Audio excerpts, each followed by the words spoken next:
আমরা প্রায় শুনি ইসলাম এসেছে মাত্র ১৪০০ বছর আগে। আসলে কি তাই? মোটেও না। ইসলাম কোনো নতুন ধর্ম নয়।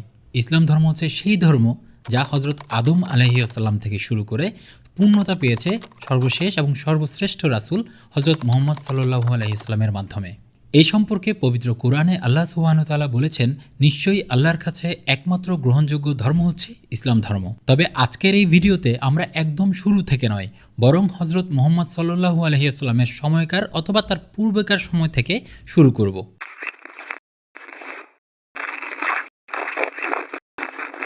সময়টা হচ্ছে হজরত ইব্রাহিম আলাইহিসসালামের সময়।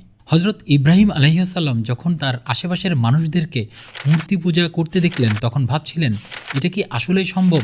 যাদেরকে আমরা তৈরি করেছি তারা কিভাবে আমাদেরকে তৈরি করে? তার মনে এই প্রশ্ন থেকে তিনি প্রকৃত রবকে খোঁজা আরম্ভ করলেন। এরপর তিনি এক আল্লাহর ইবাদত শুরু করলেন এবং পবিত্র কাবা শরীফের পুনর্নির্মাণ করলেন এবং তার দুই পুত্র হজরত ইসমাইল আলাইহিসসালাম এবং হজরত ইসাক আলাইহিসসালামের মাধ্যমে আল্লাহর প্রদত্ত বার্তা সবার মাঝে ছড়িয়ে দিলেন। জাহেলিয়াত যুগ, ইসলাম আসার পূর্বের আরব বিশ্ব, যেখানে ছোটোখাটো বিষয়ে যুদ্ধ শুরু হয়, যেখানে নারী মানেই ভোগের বস্তু, যেখানে মানুষ কন্যা শিশুকে জীবন্ত কবর দেয়, সেই সমাজের নাম জাহেলিয়াতের যুগ। কি ছিল তখন? ৩৬০টিরও বেশি মূর্তি কাবা শরীফে রাখা হয়েছিল। গোত্রীয় যুদ্ধ সবসময় লেগেই থাকতো। নারীদের কোনো সম্মান ছিল না। সুদ, জুয়া, মদ, দাসপ্রথা ছিল সমাজের রক্তে মিশে থাকা এক বাস্তবতা। আর এই সমাজকে পাল্টানোর জন্যই ইসলামের আগমন হয়েছিল। ৫৭০ খ্রিস্টাব্দের এক রাত মক্কার কুরাইশ বংশে জন্ম নিলেন এক শিশু, যার নাম মুহাম্মদ ইবনে আবদুল্লাহ। এই শিশুর জন্মের আগেই বাবা আবদুল্লাহ মারা যায়, আর মাত্র ৬ বছর বয়সে এতিম হয়ে যায় মা মারা যাওয়ার কারণে। এরপর চাচা আবু তালিবের আশ্রয়ে বড় হতে থাকেন।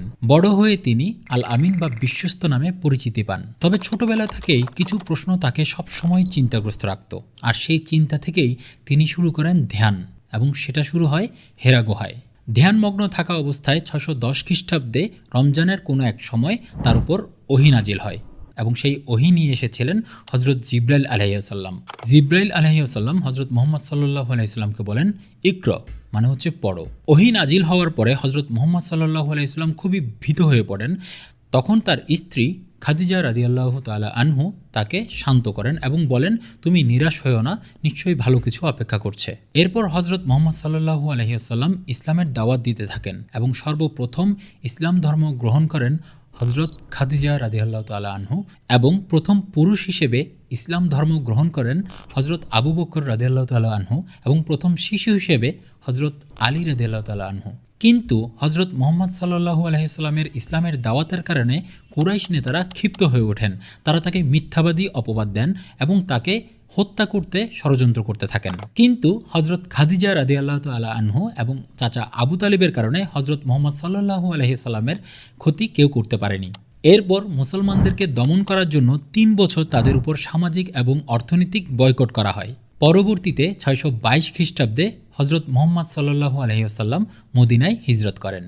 ৬৩০ খ্রিস্টাব্দ মুসলমানরা প্রায় বিনা যুদ্ধেই মক্কা জয় করে নেন।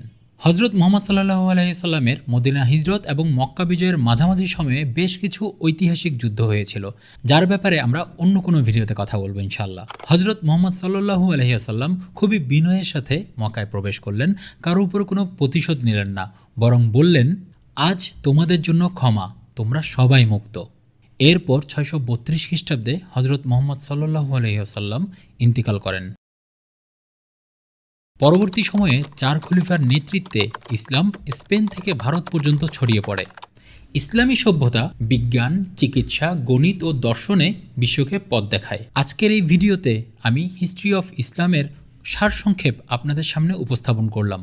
আমাদের ইচ্ছে আছে আমরা হিস্ট্রি অফ ইসলামের উপরে পরিপূর্ণ একটি ডকুমেন্টারি অথবা সিরিজ অফ ডকুমেন্টারি তৈরি করব ইনশাআল্লাহ। তবে আজকের এই ভিডিওর একদম শেষ প্রান্তে এসে আপনাদের প্রতি আমার একটা প্রশ্ন রয়েছে, আমরা কি সত্যি হজরত মুহাম্মদ সাল্লাল্লাহু আলাইহি ওয়াসাল্লামের শিক্ষা নিয়ে আমাদের জীবন পরিচালনা করছি?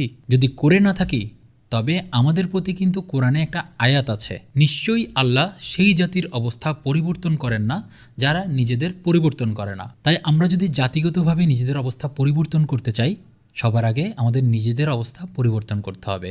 আজকে এইটুকুই। ভালো থাকবেন সবাই। আল্লাহ হাফেজ। আসসালামু আলাইকুম।